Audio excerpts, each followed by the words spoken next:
we were in, actually, I believe in England. I believe we were at the O2.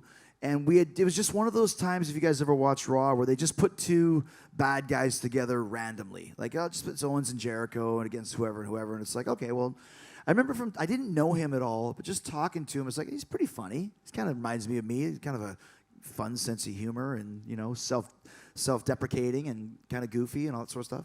So we do this match and we lose. And afterwards, we're walking up the ramp off air. And I just yell out randomly, "I'm the GOAT." And Kevin goes, "And I'm the donkey." With that kind of French accent that's not strong, but it's there. And I was like, it's pretty good. Like, he just came up with that on the fly. And then I started thinking, like, I could do something with this guy. So I suggested to Vince, why don't you put us in kind of a team and see what happens? And it caught on right away. We got to about SummerSlam, and I said to Vince, I think we can take this to WrestleMania. There's enough here. Roman Reigns was just getting hot, and Seth Rollins and Sami Zayn, and we could work with all these guys as this team. We were the best friends before the best friends were in AEW. We were the best friends, and that's kind of where the whole thing started. And people kept thinking, okay, you're going to break up now, and we wouldn't. Okay, you're going to break up now, and we wouldn't. And the one time I was like, you know what the problem is here? And he goes, yeah, I know what the problem is here. You know what the problem is here? You know what the problem is here? And I said, put your microphone down and don't move your hands until I put my microphone up. That was the plan. You know what the problem is here? Yeah. You know what the problem is here? Roman Reigns. We say it at the same time. And so that was kind of the thing. And we were kind of going against these guys. And then finally, we get to the Festival of Friendship and we do the big breakup. And it was around that time, probably a couple weeks after that Vince said the main event at WrestleMania this year is going to be Jericho versus Kevin Owens for the WWE title. And because Kevin was the champion, if you remember. And I was like, this is pretty cool because I've never won the title as a babyface. I've never won the world title as a babyface ever. 7-time world champion, always as a heel. So I guess I'm just not likable. But I thought, well, this could be really cool. A main event, or a main event, whichever. It might not have been on last, but it's a main event anyways, as we discussed earlier. And I just thought, this is great. And then about a week later, Goldberg beat Kevin for the title. And they changed it. Vince didn't tell me. Vince told me face-to-face about the main event plan. He didn't tell me about the change, and that was changing it to Brock versus Goldberg for the world title.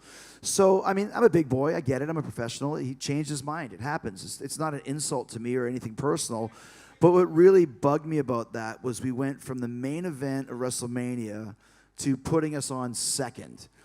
Now, if you know anything about placement on a wrestling show, if you're not last, you want to be first. If you're not first or last, you want to be semi-main event. And other than that, it's pretty much a quagmire. Unless you can get a good spot like Sean and I did, which was 5th, but we had 25 minutes, which went 29 minutes, as I told you. This did not have that. It was scheduled for, 15 minutes. And don't forget, guys, it takes a minute and a half to walk to the ring. And it was just kind of just a match that was just there. And it really bothered me because that story was one of the best, if not the best story of that whole WrestleMania season.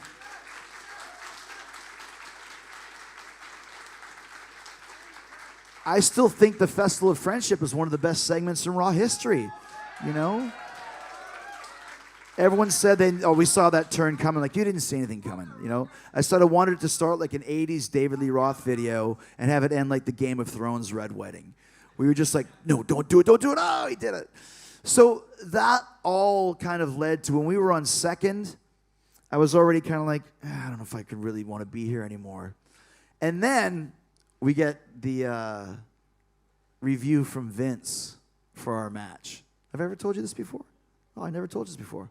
Have I ever told you guys this before? No, I haven't. Vince said to Kevin Owens, that was the worst match in WrestleMania history. That's what he said. And he just did not like that match. And I was like, really? Did you not see Giant Gonzalez versus Undertaker? Really? He was really on Kevin's case for being kind of like, said, you're fat, you're out of shape, and you do too many moves, and you're just not a good heel. He was really, really on Kevin at that point in time. And our match was just collateral damage, I think, to where I was like, the worst segment of all time. Once again, I think the match we had the next month was much better for the U.S. title.